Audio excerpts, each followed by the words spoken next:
hardship. But the federal law is only permitting you to accept out those emergency responders. So, okay.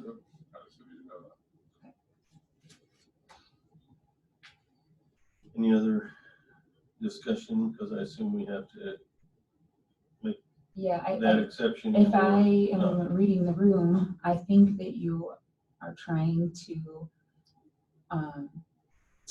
apply the FFCRA paid sick leave provisions to emergency responders, but not the family medical leave provisions.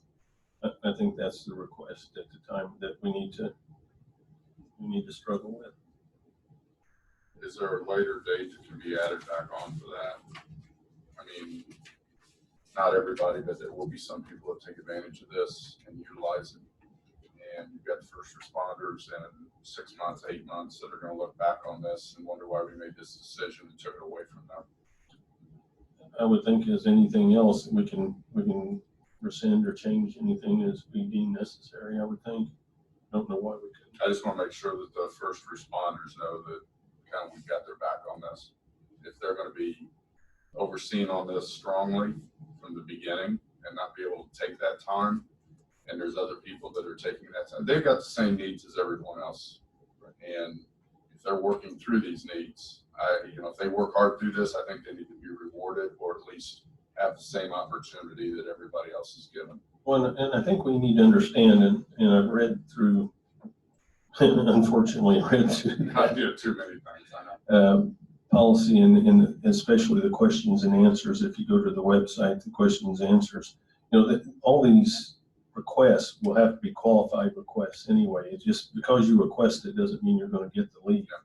There has to be format followed in that, and not only in here but also in private businesses and things. There's things that we have to make sure that are there to make that feasible. So this is not just a open door for people.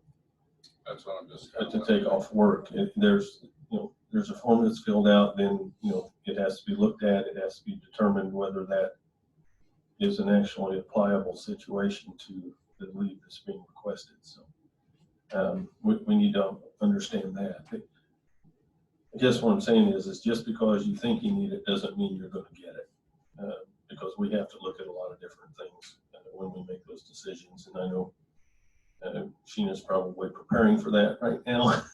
Well, that's one it needs to be said so people understand. Bring up on that. I mean, it's about 500 to 2 right now with employees versus who's going to receive these forms, and that's our 2 attorneys, which I think we need to look internally. We'll look at that offline. We can get a couple of other people to actually receive some of these forms and help these 2 process, because they still have a regular job to do on top of this. Yeah, and I obviously thought about that a lot. And I think what I'm anticipating is we are going to have some hurdles that are unanticipated at the beginning, and we'll adjust to those. And then once we're able to adjust to those, obviously the auditor's office does a great job of administering our current leave policies, but this one's just a little different.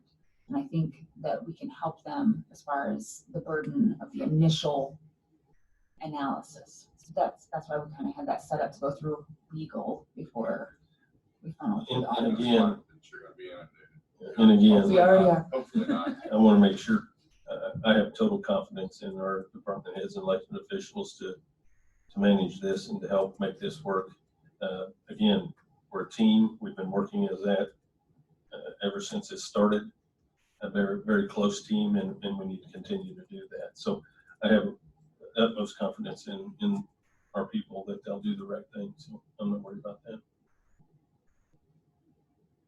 Commissioner, you've been awful quiet. That's scary. Well, each and every day that I spend at home, I have more time to think about this, obviously, and I am just struggling, and I mean severely struggling with what we're doing as a nation and locally in regard, and I've said this before, to the economy, to the health and welfare of the people. I'm talking mental health now, not COVID virus. There was a great article in the Daily Journal Monday, written by John Teevan. I don't know if you had a chance to read that, but boy, he hit it right on the head. He said we need to put anybody 60 and under ought to go back to work. Schools ought to open back up because statistics that they've garnered at this point indicated that younger people aren't as susceptible to it. And if they do contract it, they got a very, very high recovery rate, a shorter period of recovery. And they build up the antibodies and the immunity to this, which is what we're going to have to do anyway as a race of people. This makes an awful lot of sense to me to get this country back to work and get us back on a lifestyle that we're accustomed to. Now, the older people, 60 and over, which I fall in that category, we can still take whatever precautions we deem necessary to protect ourselves, keep ourselves healthy. But even in that age bracket, there's still like 98% of them that contracted disease are recovering. And so here's kind of how I look at it. Do I want to live the rest of my damn life in the house with my wife 7 days a week, 24 hours a day? Or do I want to take a chance of getting this and recovering from it and living a normal lifestyle? And I'm for going for a normal lifestyle. It just does not make sense to me. And I know people are going to get all over my case. Oh my God, you want people to die. And I've said this before. I live my life with a firm belief that when it's your time to die, you're going to die. Whether you're at home in an easy chair or driving a police car or flying an airplane, I don't care. When it's your time, it's your time. I've always believed that.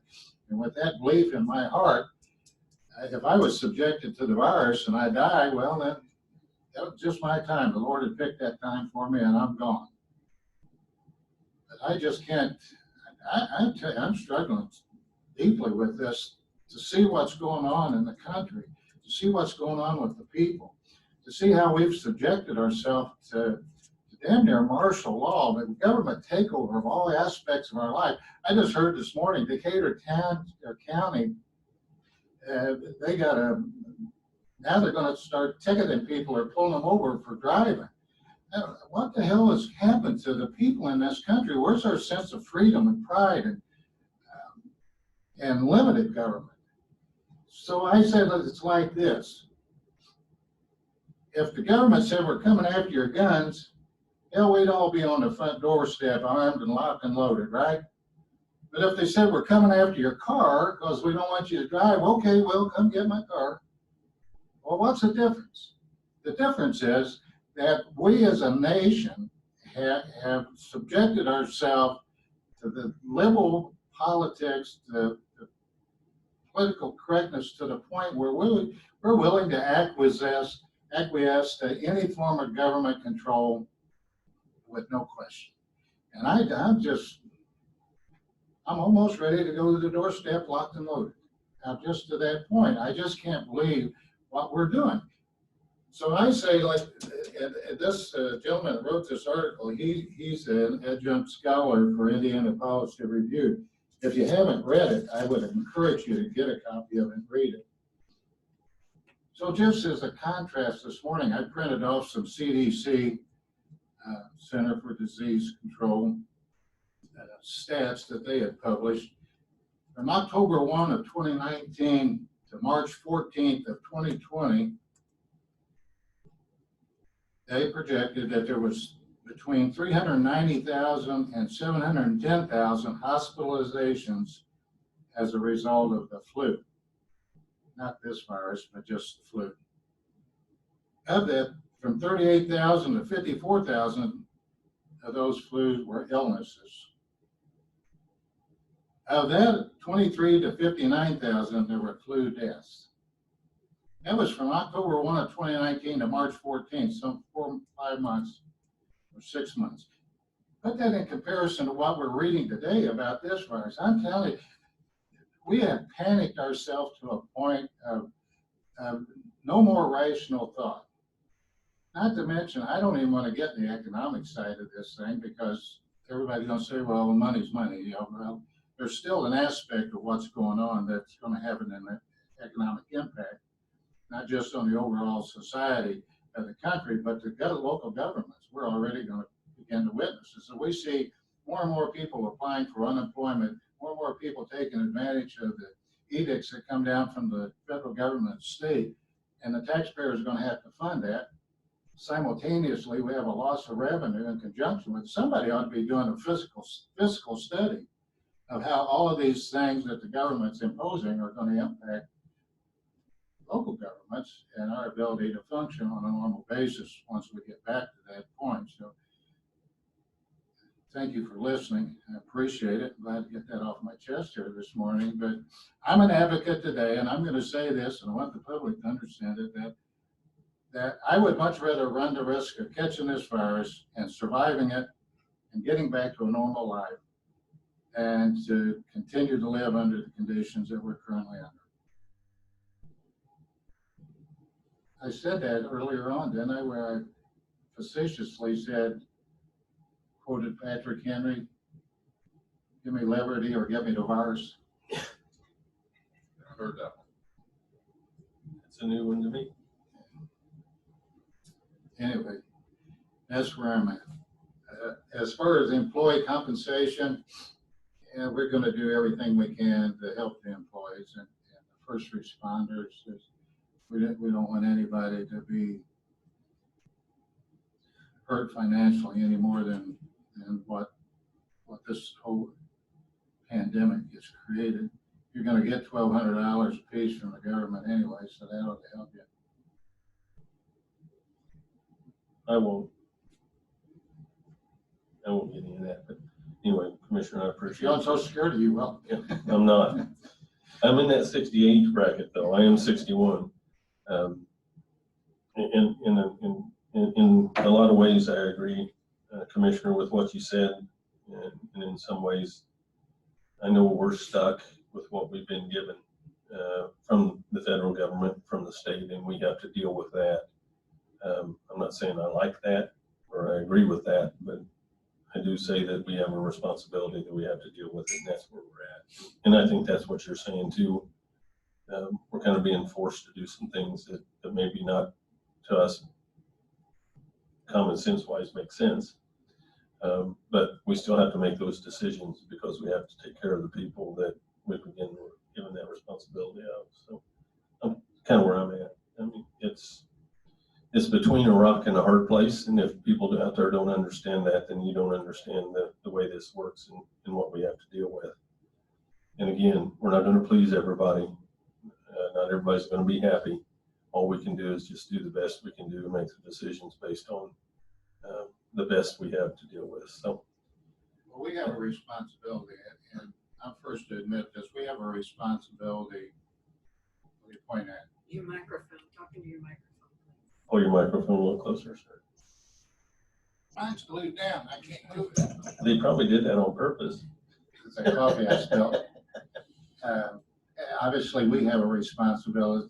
Anytime you're in a position where you have certain control over other people, in other words, where we say you got to come to work and you got to be here at this time and that, and we're going to provide these facilities. And obviously, we have a responsibility to protect those people to the ultimate degree that we can.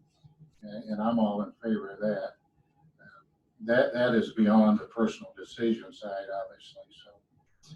So whatever we need to do there, and we've done an awful lot with securing the buildings, limiting public traffic in and out, doing all of those things, the hygiene aspects of what we're doing, separation. I can't get within 6 feet of Barbara anymore, and she's probably glad of that anyway. I think we all are. Yeah, we've done an awful lot in that regard, and so, and I'm all in favor of helping the employees. Believe me, I've always been a strong advocate of our employees, but at the same time, I'm a strong advocate, and I know you guys are too, of the taxpayers.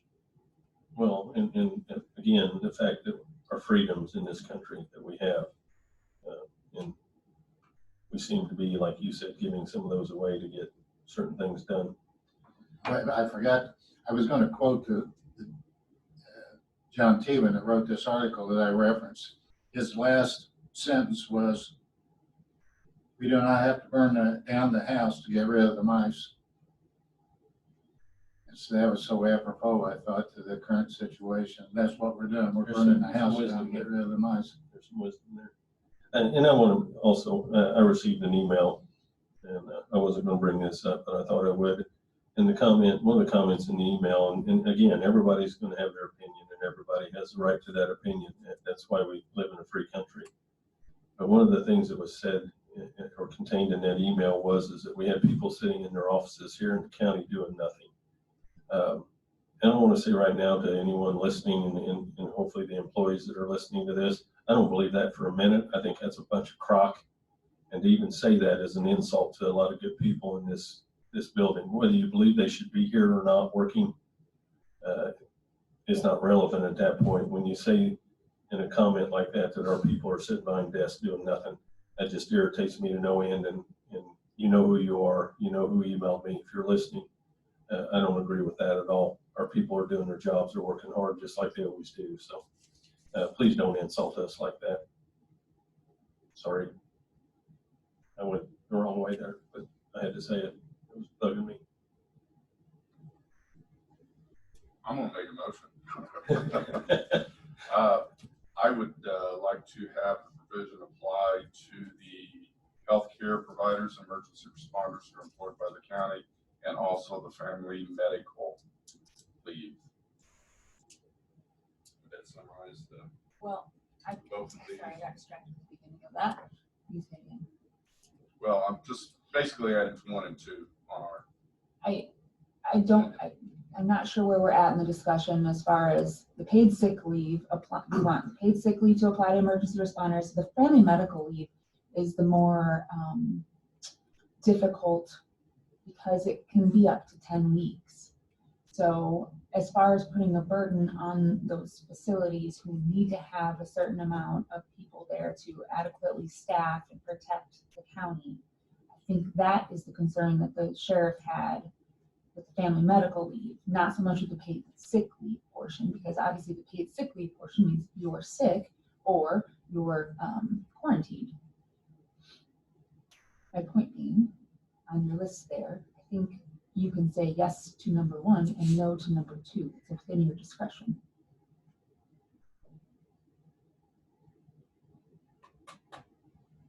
Sheriff, come on back up. Aren't you glad you showed up? We'd be emailing you right now I anyway, know so you would. either way we get you, Bubba. I guess I'm gonna ask for your help out on this Johnson County Sheriff Dwayne Burgess. again. The family medical leave.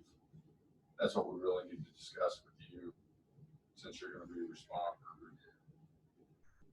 He has the most employees that are affected. Yes. I'm not trying to take away from the employees, and I've talked to my staff, and I think it's mainly looking at a scheduling to keep the doors open. I wholeheartedly understand, and I appreciate everything that they're doing. They're coming to work, not knowing what's going to occur that day, what they're going to be involved in, who's going to come into the jail. And we've had issues where we've had to wait for tests to come back, and those employees are strong to be in there and continue to do their job. Like I said, I'm not trying to take away from them.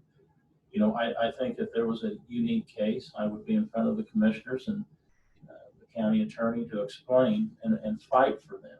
But my ultimate goal is to keep the doors open and stay fully staffed. We have a lot going on in this county that I have to look at. We've got I-69 coming through. I have a jail project that's going on. You know, I have to look down the road to see what's going to happen when all this is said and done. What's going to occur? These numbers in the jail, yeah, they're workable right now, but they're not going to be workable here in a few months. I mean, we're still out doing our job and performing. We took an oath and we're going to follow that oath. But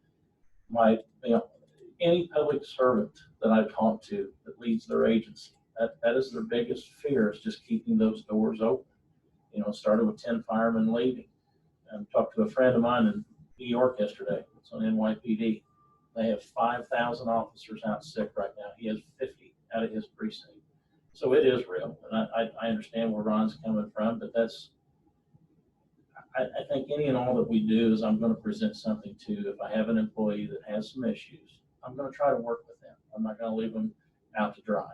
They mean a lot to me and my staff, and also I know the county elected officials, commissioners, or councils. So you gotta look at it. But an extra 10 to 12 weeks is going to be some hardship. That'd be hardship. But let's be honest about it. It's going to be hardship on not just here in county employees. This is a hardship, on my personal business that we're looking at right now. This is an amazing hardship on a small business like ours. So to say that it's just here is an understatement. It's countywide, it's nationwide. There are people whose lives are going to be destroyed over what we're doing right now, in small businesses and in people's lives, period. So it is kind of like what Ron's saying. We're giving away the chicken for the basket here, guys. We just got to be careful here on what we do. And again, it's not taking anything from them. In all honesty, I don't agree with the 12 or 10 weeks anyway. I think that, we've been working like this now for 4 weeks, and people that are coming to work now can continue to come to work because those arrangements have already been made. And now we're just giving people the ability to change that way when I don't think it's necessary in a lot of cases. And that's why I said we have to look at this as the applications come in real life and in real time of what's really going on and what's really trying to be done here. But we can't give everything away. And here's my fear is I've got children, I've got grandchildren. We're kicking this can down the road to my grandchildren, and they're not going to be able to recover from this. And this is just wrong to do that to our future. And people aren't looking at that. All they're looking at is today and what's going on right today. I can't do that. I have to look down the road. And anybody out there listening or watching, and anybody here that's got grandchildren, think about what we're doing to them. And this is a balance that we just can't seem to find because we keep getting these restrictions put upon us. And I think if those weren't there, we could find a balance here that could help. And Sheena and I talked about that a little bit, is why does it have to be all or none? Why can't we determine on a case-by-case basis, what works and what doesn't? But no, they won't do that. They generalize everything, and then we get screwed in the process. Sorry, that's the way our federal government works. We're getting screwed on some things here that we could adjust and we could help people and do it on our own. But that's not what we get to do here. We have to make a decision, all or none. And that's a bunch of crap. Sorry. Okay, with regard to the FML, Sarah's in a webinar right now, actually. We're going to get some clarification as far as applying that on a case-by-case basis. I think if department heads, elected officials come forward with a case that is exceptionally hard circumstances, then I think there's a possibility that you could make those decisions as they come. Here's the slippery slope that we're on. What's the difference between what we're currently facing with this virus than other illnesses that we're subjected to?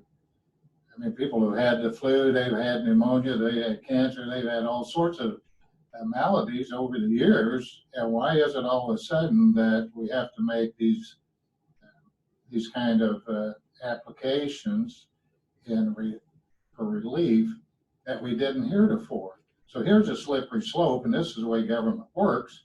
And when I keep harping about how it infringes upon our personal rights and privileges, is once this thing blows away, these things will still be there. And then they'll begin to apply them to a much broader sense. And that's the way they've done. If you want a perfect example of that, go back to 1964 and the Civil Rights Act and see how that's impacted our lives through bureaucratic decisions where they not only do the government side, in other words, they make their own rules, they litigate it, and they police it. And that's what's gonna happen here. You watch and see as this thing unfolds down the road. A lot of these things that the government has put in place right now, they're gonna wanna keep. And then the next damn thing that comes along, that's a pandemic, that puts people into a frenzy and a spiral, they'll just add more to it. And pretty soon, you're gonna be a Venezuela or a Cuba. You know, it's the old, as Commissioner Baird likes to talk about, boiling the frog, by turning the heat up a little bit at a time. So I think a lot of these things that the government's pushing down right now, even though I understand what their thoughts are, I think we ought to be rejecting a lot of that if we have the opportunity, because I don't want to fall into that category of developing a bureaucratic giveaway that's going to hinder us in the future. Amen, brother. And again, we're kicking the can down the road. Yeah, and going back to essential businesses, here's the irony of an essential, while we're on the subject, essential business. If I'm a small businessman and my livelihood depends on me staying in business, and in the absence of being able to conduct business, I'm gonna go broke and lose everything I've worked for my entire life. That's an essential business. Might not be to you, might not federal government, but by God, it's essential business to me. So how do they categorize essential businesses? That I could go on, but I'm done. Thank you for listening. What is the definition of essential, right? That's what I'm asking. Yeah, I know we gotta move Let on. me summarize again. So I think where we're at now, you want to offer the paid sick leave to the emergency responders and the health employees. And on a case-by-case basis, if there's an extreme hardship to a particular employee with regards to the FML, you will consider them. Is that what I'm hearing? Can we do that? Yes, I think you can. If you think we can, remember, that was been my question from day one. We're Why going can't we to- customize this to fit what works? We're for going us? to obviously strive to apply this as consistently as possible. Absolutely. That's why we're funneling it through the way we are. And we're just gonna do our best and rely on guidance from the Department of Labor. That's all we can do. Would that be satisfactory, Sheriff, for what you're talking about? I think that would assist us, and it helps to police it too. You're gonna have people that are gonna have serious issues that need something like that, then you're gonna have some that are gonna think that they can follow suit and it's not needed for them. So it just helps police that, make sure, just to ensure that we're doing what's right.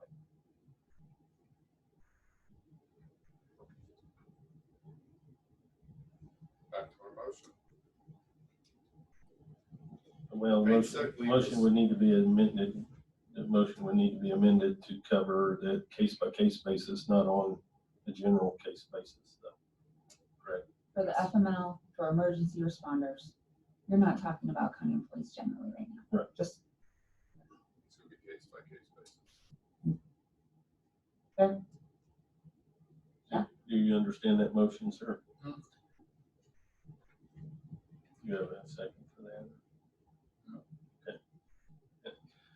So the motion is, to make sure I understand it before I move forward, is that we're approving the sick leave for everyone. We're approving the family leave portion of that for all employees, with the exception to all employees that it would be on a case-by-case basis, correct? we are going to look at every form individually Okay. and make sure that they are qualified.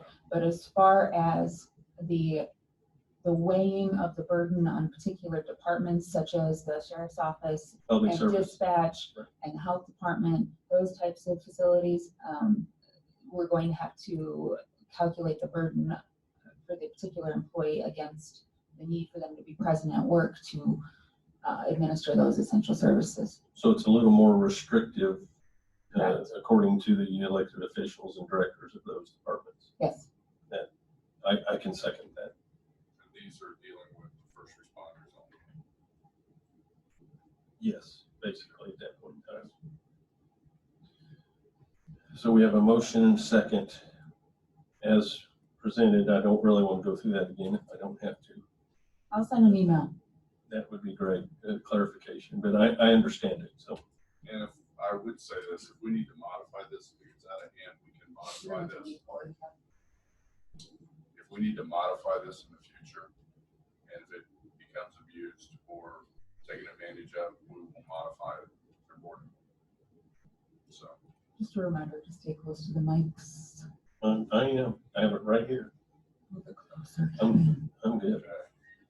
I have a motion and a second. Any further discussion? Hearing none, all those in favor signify by saying aye. Aye. Opposed?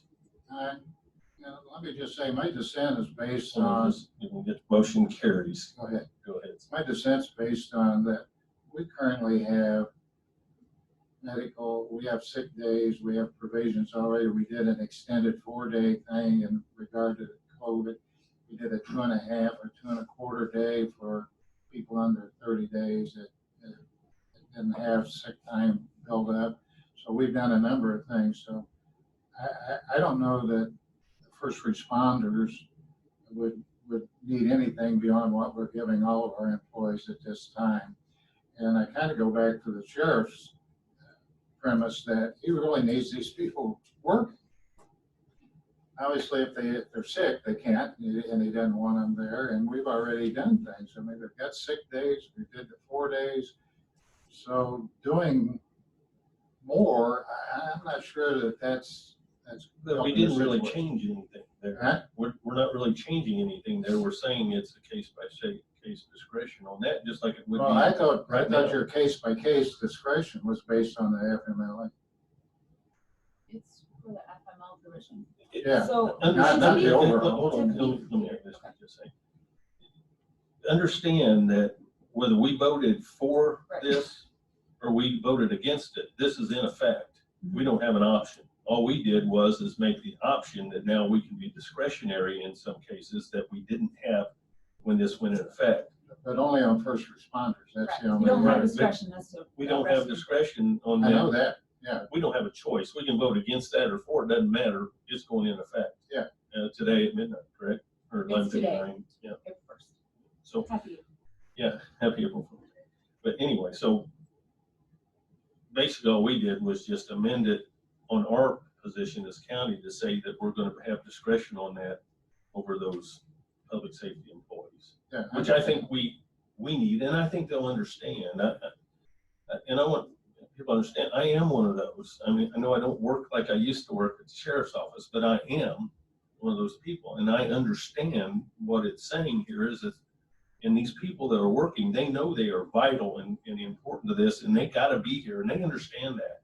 And I don't think you're gonna insult any one of them, because I think their heart's already there. They understand their position and their job. I know I do, I know Sheriff does, and I know any officer or any first responder I talk to, including fire, EMT, health department, they understand that responsibility we have. We accepted that when we took these jobs. So, and we made that oath. So let's just understand, we're trying to help them. We're not trying to hurt them, but we also have to make sure we take care of the public. Sorry. Yeah, and that reminded me, so the policy that went into effect a couple weeks ago that you implemented, that's off the table now. We are, as of April 1st today, the federal law, according to the Department of Labor, is in effect, and we'll be using that as the lead policy. Our other policies have no effect. Policies have no effect. Your 4 COVID-19 days, the pretty chart, Gone. off the table. So we're moving to. That's what I'm saying. We moving didn't have an federal law now. option here. We didn't have an option on that. So really, the only thing we're debating is the FMLA aspect of it. Correct. First responders. Yes, And which is the only thing we can. Everything else is set in stone. We don't have an option. That clarify for those watching and listening, and for us, because we need that clarity too, I think. So anyway, that is done. We can move on to the building access. Action required to be, whether we want to extend. Thank you, Sheriff. I'm sorry. I hope we helped you. Thank you. In your job, sir.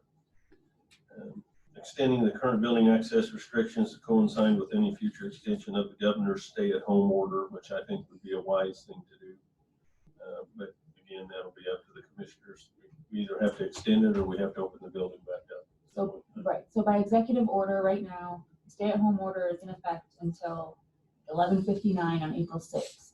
So in effect, that means till April 7th. I don't know if he'll extend it or not, I don't have a crystal ball, but if he does, I didn't want you to have to have an emergency meeting, so I just wanna, My opinion on that is if we've got to have an emergency meeting, I'd rather have one to open the building up than to continue the extension, to keep it closed. Because if not, we're gonna continually have emergency meetings. Well, I haven't heard any public outcry for, as a result of what we've done at this point, so it hasn't been apparently a hardship on the public. Hopefully, it's been helpful to the employees, so. I think it has. I think it's been a big morale booster. And I got a nice email yesterday from Luke, and I'm sure you guys did too, about that being a nice morale booster. The people know we care about them. So I think that's great. So we need a motion to move this to, just, if you want it to be coincide with the governor's order. So if the governor extends the stay-at-home order, then the closure of the buildings would stay in effect until that runs its course. This is if. I don't have any special knowledge here. there's no, I don't know that I'd want to tie it to the governor's. Hell, he's like. I knew that was coming up. End of July or something, and I don't agree with that. Okay, I, well, what, okay. I'm gonna sorry. make a motion to, for right now, I'm gonna move it to, Don't have to pick a date. Don't have to pick a date. Don't have to pick a date. Well, we do if he doesn't. well, I do if I'm gonna have set a one. date, Yeah, and then we'll have to review again based on circumstances, but circumstances have been changing daily, hourly. the target's moving all the time. I would move to, open the building up as it stands right now on April 12th at 8 a.m. That's a Sunday. It's a Sunday. Well, then we'll open it up the 13th at 8 a.m. Okay. That's Easter Hold on a Monday. Hang on. Yes, Michelle? I should add another layer of angst. I'd rather not, but go ahead. Okay. Michelle Ann Graves, County Treasurer. Just FYI, the tax bills are set to drop in the mail April 9th. Ninth. So if, and that brings hundreds of people to the building, I'm just, since Commissioner Walls wanted to pick a date, maybe keep that in your mind, that if we are gonna stay closed or we are gonna be open, let's get out in front of that before everyone starts showing up. We want everybody to try to mail them in, Right. use the internet. I know we are this year. We're doing it by internet. So I just think everybody can do that. We just need to get that out there really, really publicly. And I don't know if we've done a good job of that or not. I know we're getting it out there, but I think we need to get maybe on the news stations. We need to get this out there to please, do that. So I guess one way to do that would be to maybe pick a date a little extended, a little further, to look at this again, to keep that from happening, because you are going to have a mad rush here on the 13th. Monday morning. Well, which would be the 14th actually, because that's Easter Monday on the 13th, correct? Yeah, Uh, but we're open. We're open. April 10th is Good Friday, so we'll be closed. So people should start getting their notices possibly as early as Saturday or Monday for sure, which would be the 10th, the 12th, the 13th. So Monday the The 13th. 13th is your next regularly scheduled commissioners meeting. Just, Which we can still hold that. Yeah, so my thought process would be have it closed at least through that 13th day. And then you could make your decision at that meeting on the 13th for whatever comes up next. But there is going to be a flyer. All things keep aligning, right? There's going to be an insert in the tax bills that lets everyone know the new online options to pay, electronic check at no charge. And And we always have snail mail. and we have snail mail, we have a drop box on the front of the building. And I've even been talking with some other people about some contingency plans if the building does still need to be closed to the public. Stationing one of my people or myself at the front door with a lockbox. If you really want to hand that piece of mail to a person, put it in this box. We'll walk it right back to the office and get it posted for you and keep the foot traffic out of the doors. And I know a lot of older people are always concerned to make sure somebody got it, and I understand that. And I finally talked to my folks and their in-laws to mailing things in, Yes. because that's what they were used to before. So, and some of them don't have computers, some of them don't have the internet connections, those older people. So, but they are working it, and we're making it survive. So, and I think if everybody just does a little extra, we'll all get there. Another option I forgot to mention, that we've always had, and perhaps people will take more advantage of that if they want, a real person to hand their payment to. We have partnered with 5 local banks in Johnson County, and we've confirmed that the drive-ups are open, and the drive-ups will be available to take your coupon and your check or your cash. And again, avoid that face-to-face contact with anyone in the community. Very good. Thank you. Thank you for adding that. That was a good ad. Yeah. That was a good ad. A lot of moving parts. Yes. So you want to change the date to the 14th? You got a motion, a second on the table, so you need to take a vote on that one. Or let it die. Well, Do we have it a- can't really die. We don't no have a second. motion and a second on that. Well, we can amend it. You can amend it if you want. I don't think we had a second. I think he was working on it. He was working on a You date. got That shut down. was the previous one. 14th would work a little bit better, Michelle. Okay, I would open the building back up to the public on April 14th, 2020 at 8 a.m. I'll second that amendment. Have a motion and a second for April 14th as amended to the motion. Any further discussion? And again, that's April 8th, April 14th at 8 o'clock a.m. April 14th at 8 o'clock a.m. All those in favor signify by saying aye. Aye. Opposed? Motion carries. Commissioner business, do we want to look at that? It's up to you. I'm just gonna make a motion in case of something bad happens and we're not all able to assemble, that Commissioner West approve all the claims and look at all the claims. He does anyway, with a fine tooth comb. So, Where's the sheriff? Oh, there he is. But you don't have to be here for that, just so you know. Sure. for the time being until Just in case.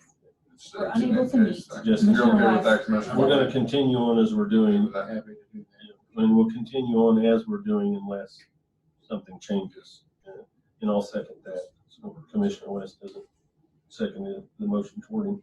So I have a motion and a second that Commissioner West would consider all the claims and be able to assign those in our absence of being able to meet and look at those.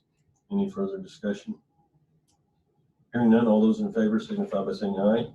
Aye. Opposed? That motion carries.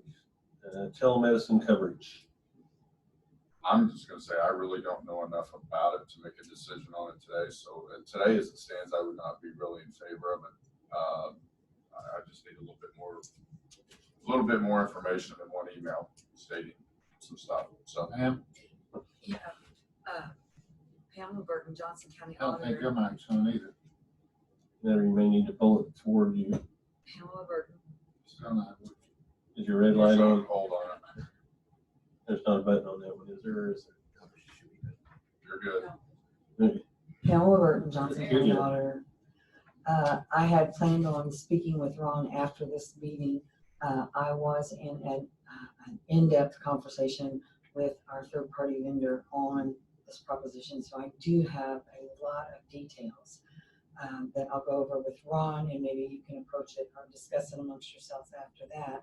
I will say that after I reviewed it, spoke to several other county auditors as well as our insurance vendor, I don't think anybody is prepared to move forward with what's being suggested, because there's no way at this point that our Anthem can code those televisits to be just for COVID-19. So you're going to be talking everything. And from what I understand, the COVID-19 cannot be diagnosed on those face-to-face contacts. So then you're looking at 2 fees. So I have lots of information I'll be glad to share. I have been investigating it. So if you can maybe address it another time. But for now, I would ask that That's fine. Sheena be involved in that meeting, I just think, so she can yeah, step let's back go up ahead. to Brian. If you don't think you have enough information, let's go ahead and get that information, and then you can reconsider on April 13th. I don't think you're losing much. Because we do have a meeting scheduled for April 13th, Yes, correct? regularly scheduled meeting. Sparse, as it is now, Yeah, don't come. please. No, Just kidding. please. If we have more than 10 here, somebody's gonna be asked to leave, just so you know, so why get us in that position? So we have this Zoom thing going, it seems to be working pretty good. So I think we're finally getting it down pat, so I think we're gonna be okay. So we will leave that late at this point then. Any other business, county attorney or otherwise? Not that I know of, just a reminder, I will send out an email later with the Department of Labor poster, giving the information on the leave, as well as, a form and the procedures generally. So we can start processing those as soon as they're needed. Move for adjournment, sir. Have a motion? Second. I have a second. We're adjourned. Thank you very much.